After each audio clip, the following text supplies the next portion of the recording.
Vanakkam again. Apart from the most brainwashed of neoliberals, I think most of us acknowledge that inequality is a problem. We know that inequality exists and is highly prevalent, but maybe not the scale of it. In this video, we dive into the World Inequality Report 2026. The last two editions of the report, in 2018 and 2022, were eye-opening and helped build a solid academic foundation for the fight against inequality. The report is published by the World Inequality Lab and draws on the research of hundreds of academics across the world and explores this inequality along a number of different axes.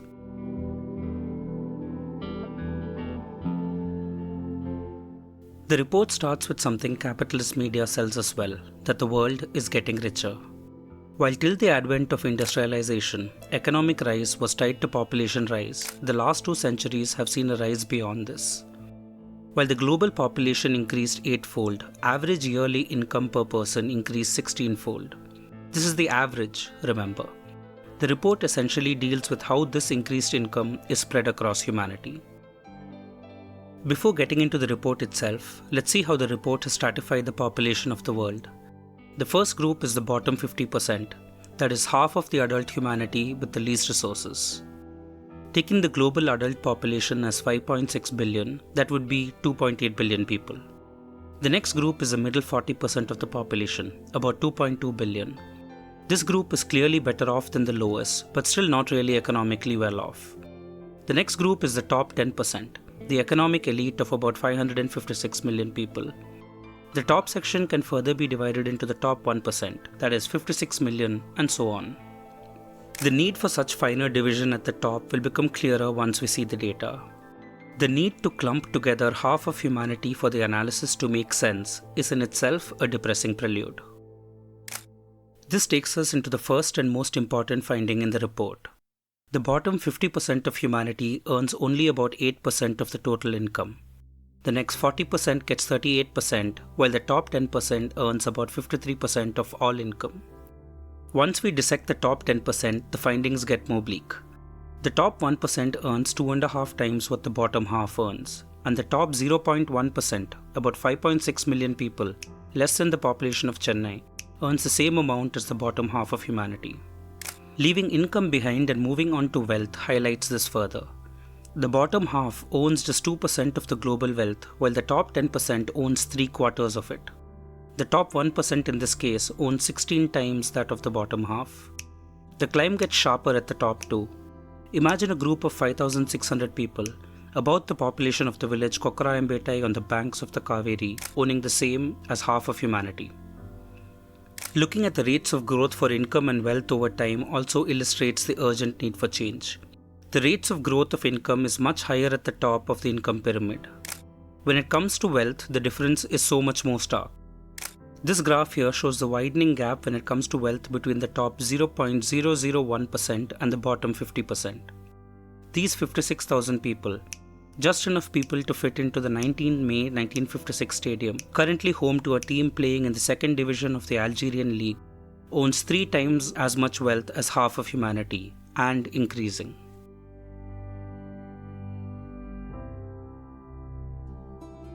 Looking at the data on income distributions across geographic regions, we have a map that may look really familiar. For more perspective, the data looks like this. An average person in North America and Oceania earns about thrice the global average, while a similar person in Sub-Saharan Africa gets 1/4. Let's dig a little deeper into these two graphs. While South and South Asia is home to 33% of the global population, it takes home only 17% of the total income. North America and Oceania, on the other hand, has 5% of the population and takes back the same 17%. The fact that income and wealth inequality is spread in this way comes as no surprise. We need to investigate the structures that keep it this way. Let's start with the most important one, colonialism.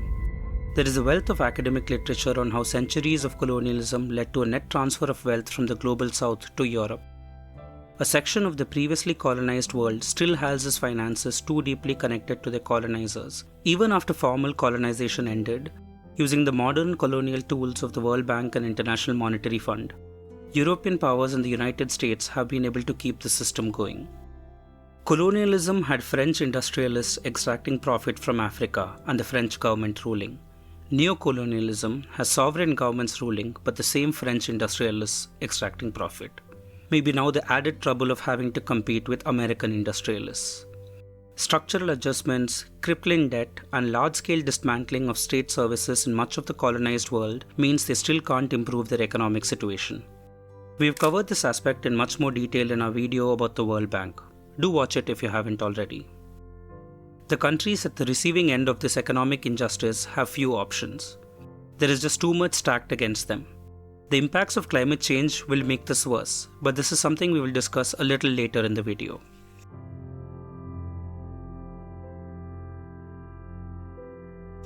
Inequality with respect to gender takes a number of forms. The report goes into more depth than what a typical economic analysis does with respect to gender and work. For one, they make sure to include the unpaid work that people do, the things that keep the world running but nobody effectively recognizes or compensates for. This includes things like domestic work and caregiving. With this at the back of our mind, let's move on to the data. To start with, the good news. There has been a decline in total working hours that all of humanity puts into market employment, paid labor that is.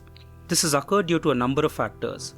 While industrialization and rising productivity are partly responsible for this, we should also make sure to remember the fights that labor movements, unions, and socialist groups have done to get us here. Now, for the bad news. There is an incredible amount of inequality across gender here. The first comes from the total work done. Taking into account just economic labor, women on an average work less than men. Add domestic labor to this though, and women work much longer hours than men. This is something that needs to be noted, as in most traditional statistics, this extra unpaid labor is not counted. The second layer of inequality comes from access to the labor market. Across the world, women are less likely to have a job, though there is significant variation between regions. Even being employed, on an average, women earn less than men for the same hours work. This has been happening due to a number of factors, but two stand out. The first is occupational segregation, where globally women are overrepresented in jobs that pay less. The second is patriarchy in general, where the same work, women still get paid less. Here, for example, in northern Tamil Nadu, the daily wage for so-called unskilled labor is 300 rupees for women and 600 for men.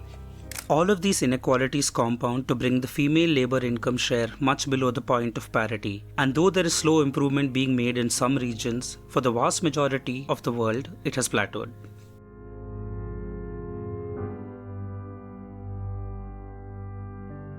While we discuss the effects that structural adjustments and loans have had on global economy, this axis of inequality comes from the way international financial systems are arranged.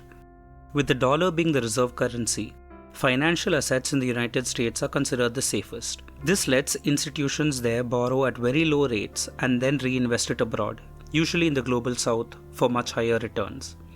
Like the dollar, the euro and the yen share this privilege due to the state of their currency.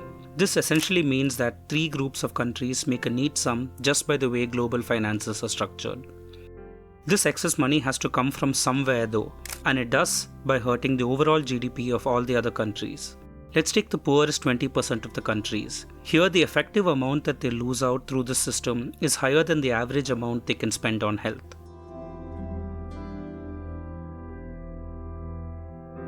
In our earlier video on the spectre of climate change, we had talked about the disproportionate contributions to the emissions by the rich, while the losses are felt by the poor. This report does reiterate that. The top 10% here contribute so much more to emissions but barely face any of the consequences. While this chart looks at consumption-based emissions, a deeper look is warranted.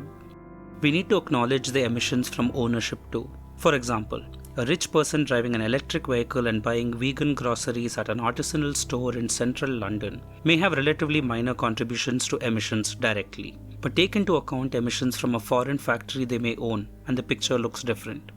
This graph gives a clearer picture. The share of total emissions of the top 10% are now far higher. Capitalism's cleverest trick was to discount this bit of emissions in the calculations altogether by measuring the impact our lives have on climate change into something personal, our carbon footprints, how much we recycle, and whether we turn off the lights, etc.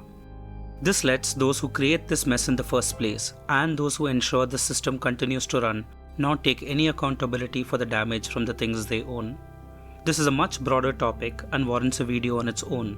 so I'll stop here for now. There isn't anything in this report that most of us already didn't know, but the sheer scale of it is something it helps us understand.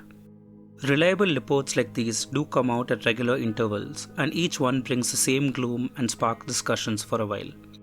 Billionaires give TED Talks and have animated discussions about how capitalism will solve this inequality in Davos. Liberals and centrists pretend to be enraged and promise to tax the ultra-rich while selling them coal fields and using all the force of the state to suppress socialist movements. Actually tackling this scale of inequality will need to begin with dismantling the structures that propagate them in the first place. Capitalism to start with, the after effects of colonialism, imperialism, rigged financial systems, and the patriarchy. At a global scale, these structures are not something that can be voted out. To truly have a more equal world, we need to change things at much larger scales. Things we expect to happen over decades, but end up happening in weeks. Nandri.